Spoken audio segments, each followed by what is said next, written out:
this is the house of Micah, and all the people of the earth should go to it. So they met and talked about this. They said that in 1920s they had written, and they had not been responded to, so this time they said, we better go to the front door of the house of Micah, because things might get a lot worse. So elders representing a number of tribes, I believe, drove to New York City. When the United Nations opened, they went to the front door of the house of Micah. And they said these words, we represent the indigenous people of North America, and we wish to address the nations of the earth. And they said, we're going to give you 4 days to consider whether or not we will be allowed to speak. And they retreated to one of the Six Nations reserves in New York State. The Six Nations reserves are the keepers of the great law of peace of the prophet that appeared here in North America, the Goin. And this great law of peace is still recited. It takes 4 days between sunrise and noon each year in Indian by memory. It's recited about this time of year. 4 days later they came back, and I believe the nations of the earth, they heard that the Indians had come to the door, and they voted to let the Indians in. They wanted to hear what they had to say. But the United States is one of 5 nations, and the United Nations with a veto power, and still they were concerned because this time the native sovereignty was even stronger. And I believe they vetoed the interests of the native people. So then they knew other things would happen on the earth, and the United Nations would not bring peace on earth, but there would be continuing and deepening confusion, and that the little wars would get worse. So they retreated to the Six Nations Reserve, and they talked about this, and they said the time is really getting close now, 1949. They said we're going to divide the United States into 4 sections, and each year we're going to have a gathering, and we're going to call these the White Roots of Peace gatherings. They begin to have these around 1950. And they authorized certain men to speak in English for the first time about these prophecies. One that I used to listen to many times over and over was Thomas Ben-Yaakov. He is a Hopi man, who was authorized to speak in English about what was on the stone tablets. And he spent his lifetime, has dedicated his lifetime to doing this. And they begin to tell us at these gatherings, they said, in your lifetime you're going to see things happen. It was strange when they said it in the 1950s and 1960s, but now it seems very clear, but then it was unusual. They said you're going to see a time in your life men are going to become women. They said the Great Spirit, He's going to make a man on the earth. He made him a man, but this man's going to say, I know more than the Great Spirit. I'm going to change myself to be a woman. And they will even nurse children. They said the Great Spirit's going to make a woman on this earth. She's going to say, I know more than the Great Spirit. I want to be a man. And she will be physically a man. This sounded strange. They said you're going to see a time in your lifetime, the human beings are going to find the blueprint that makes us. They're going to find the blueprint that makes us. They call that now DNA, dinucleic acid.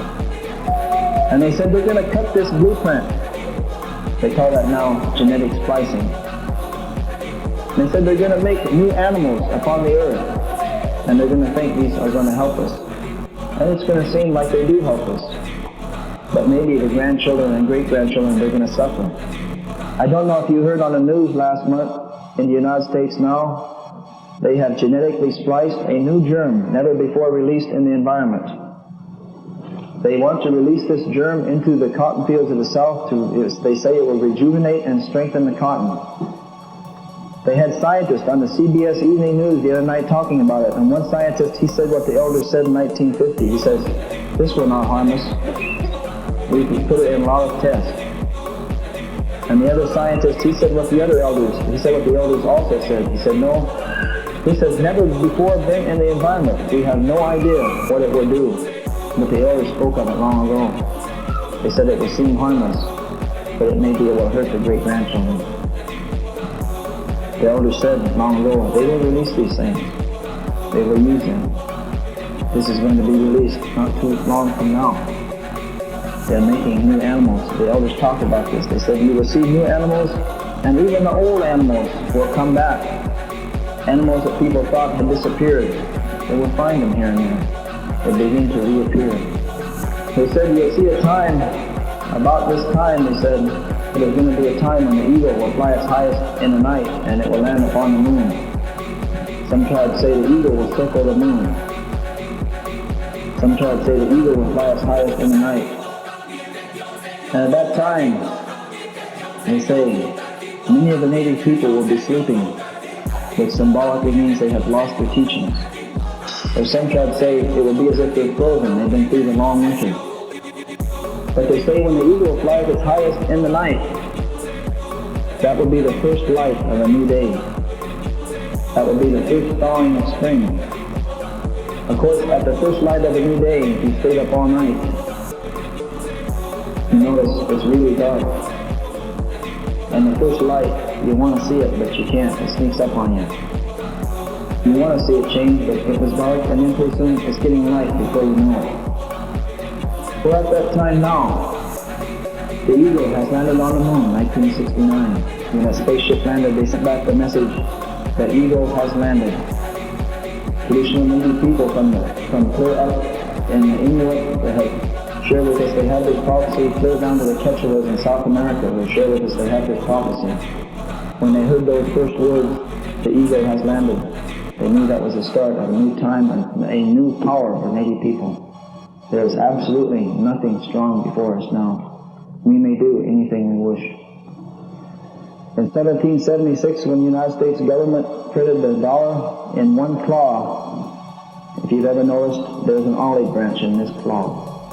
They said that represented peace. The Indian elders shared with me in South Dakota with them that represent the enslavement of black people. In the prophecies of the Six Nations people, they say there will be two great uprisings by black people to free themselves. We've seen one about 1964. There will be a second, more violent one to come. And the other claw is 13 arrows.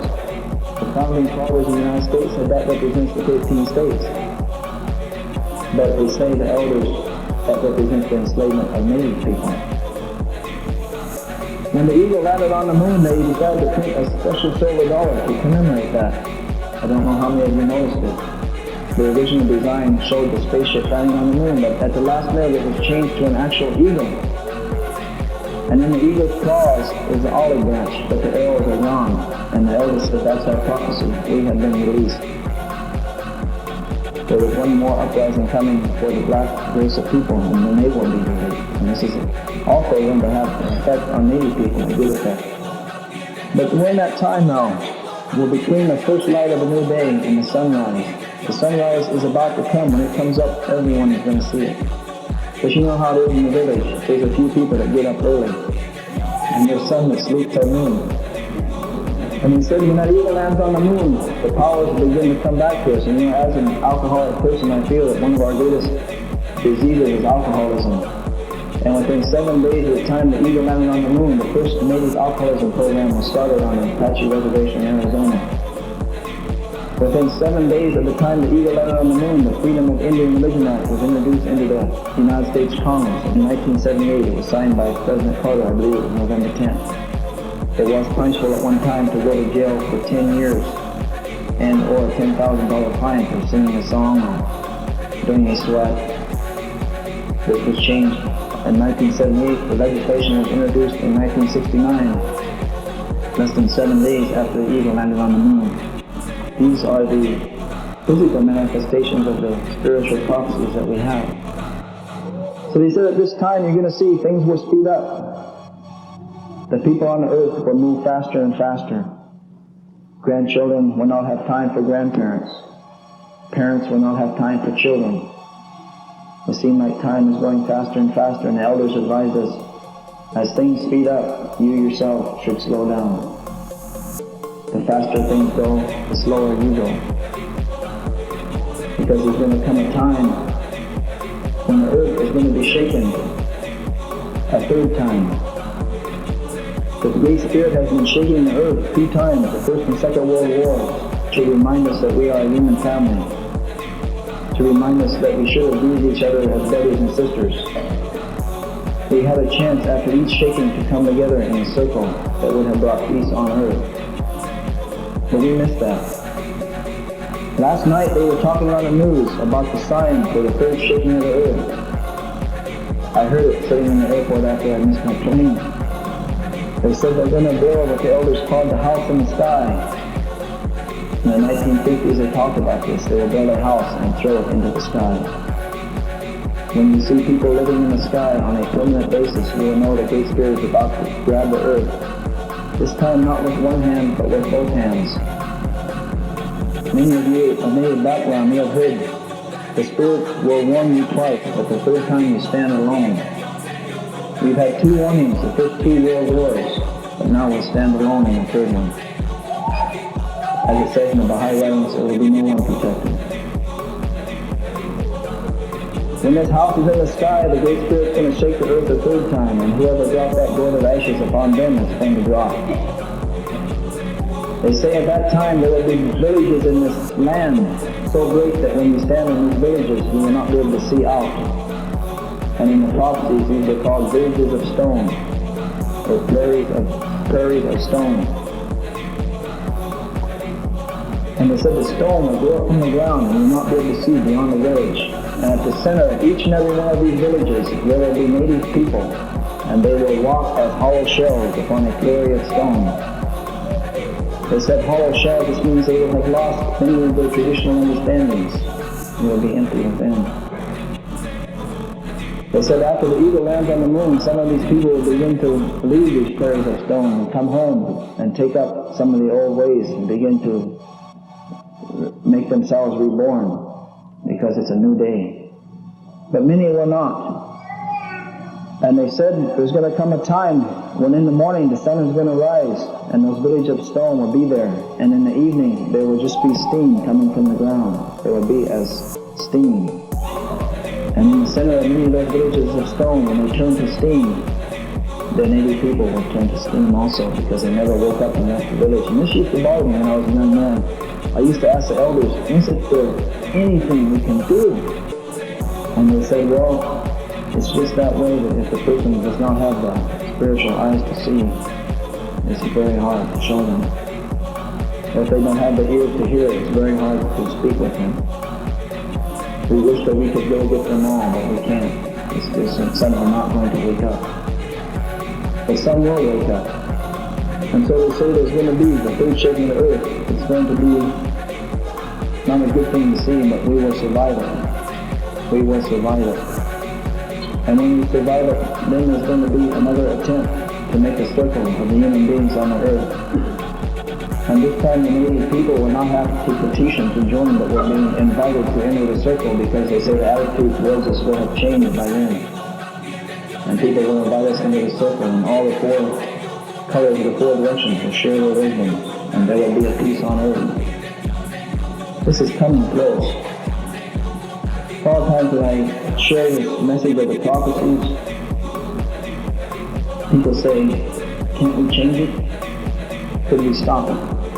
The answer is yes. The prophecies are always either or.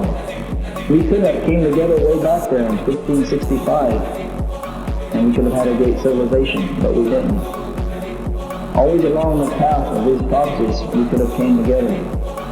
We still could. If we could stop racial and religious disharmony, we would not have to go through this third shaking. The elders say the chance of that is pretty slim. It seems to me like it's pretty slim too. But they say what we can do is we can question it. The word we use.